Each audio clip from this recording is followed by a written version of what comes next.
Good evening. Welcome to tonight's meeting of the Nashua Board of Education's Human Resources Committee at the Nashua High School Boardroom. It is the 22nd of July, and it is I'm going to call it 5:40. And I'm calling this meeting to order. We will begin with a roll call for attendance. Right. Ms. Giglio? Here. Mr. Johnson? Here. Ms. Raymond's here. We also have Ms. Lampier.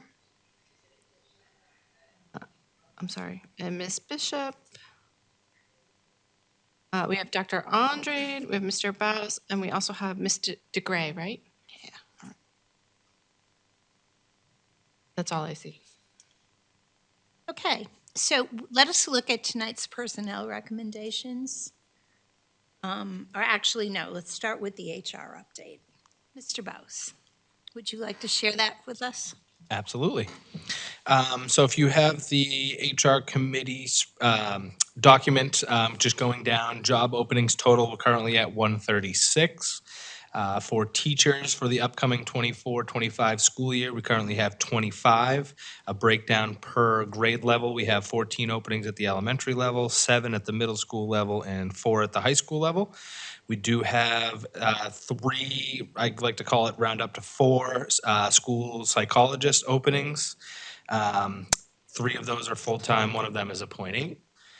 We do have 2 speech language pathologist openings. The paras, we are actually in the middle of getting more accurate numbers this week. We actually met today to kind of crunch the numbers a little bit, so I'll be able to give you a better update on our paras in the August board meeting.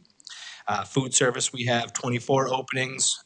We hope with the new contract, once or if it gets passed, that will diminish significantly with their raise.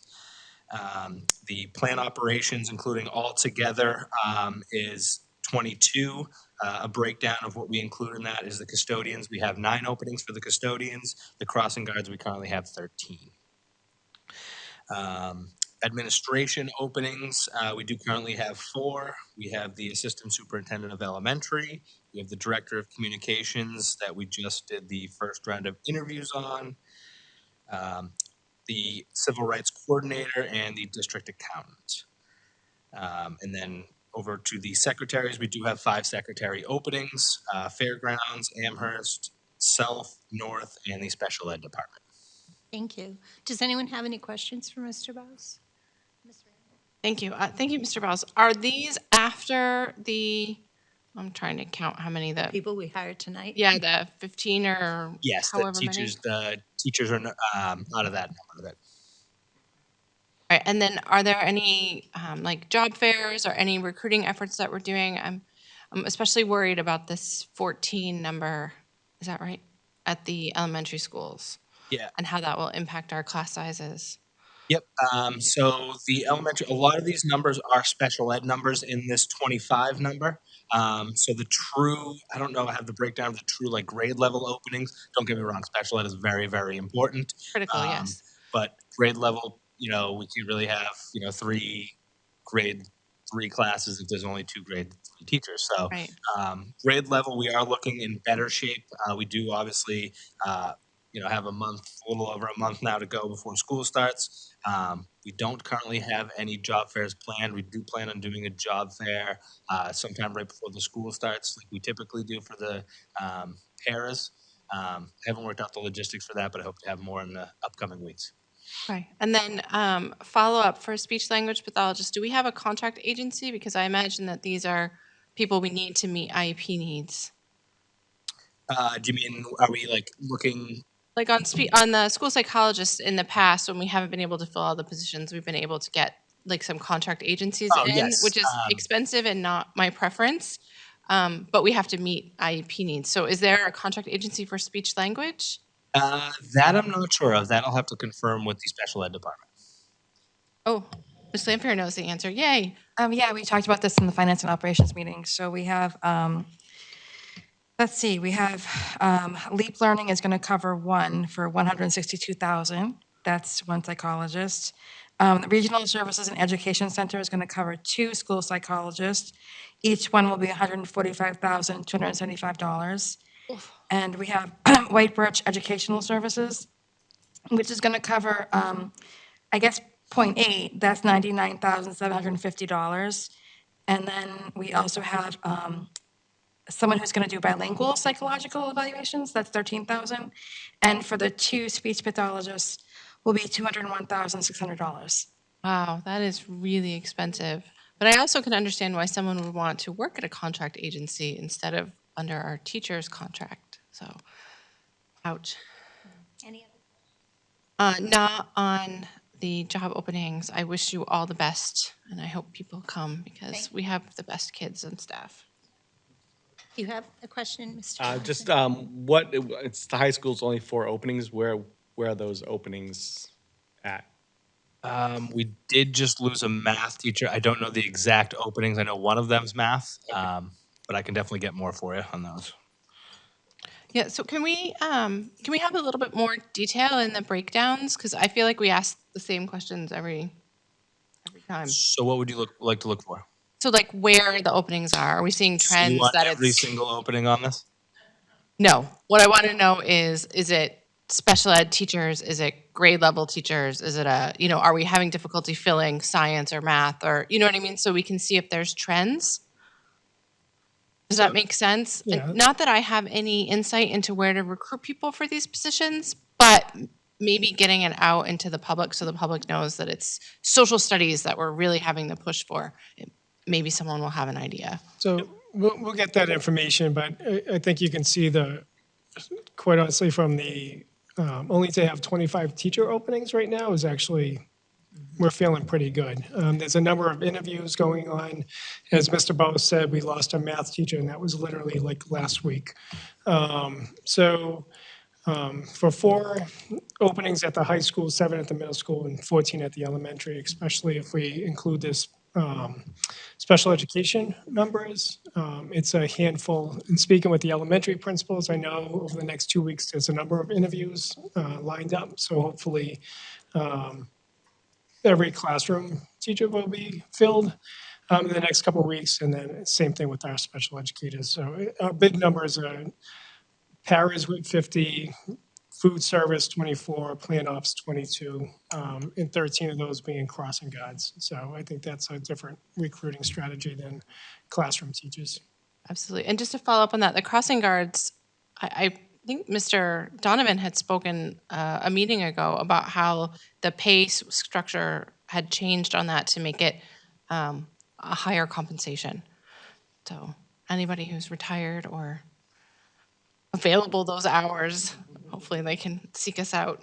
In this, While we're on that subject, I just wanted to thank Mr. Bowes and his department because we have a pretty robust list of new hires tonight, and it's always good to see that. Any other questions about his report? No, then the next thing on our agenda is to look at the Nashua School District non-union affiliated employee handbook. I think we've all had a chance to look at it. I'm wondering if there are some questions on that. So if you don't mind, right before the questions, I just kind of want to highlight like what the actual changes were. So the main thing, just updating the dates on the front of the cover, or the front cover. And then if you go to it's just removing a section in the health insurance on page 10.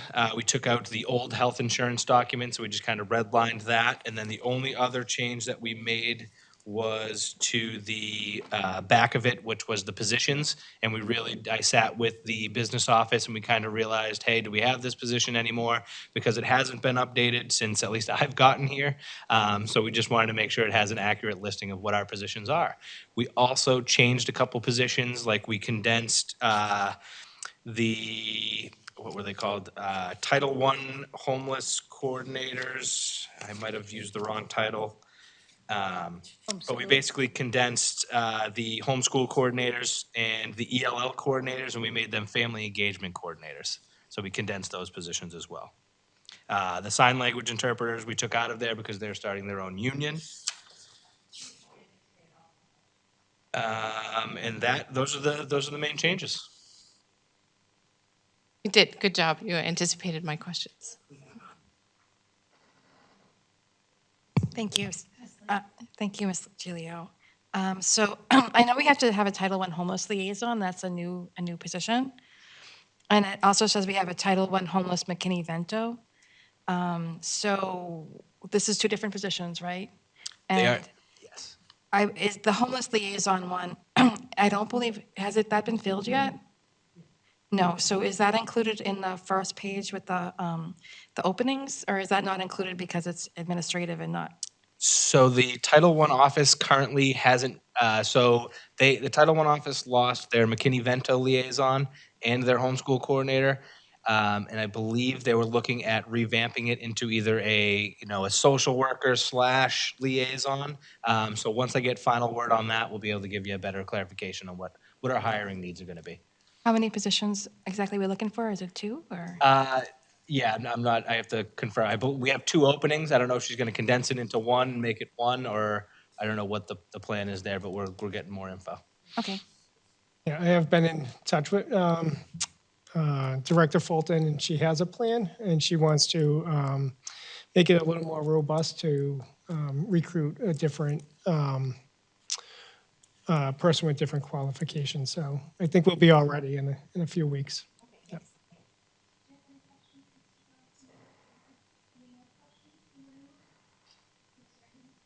So, Ms. Lampier's question made me think of the homeless, we have on policy JFABD, which upon audit from the state, they asked us to add some language about the homeless liaison or the district homeless liaison.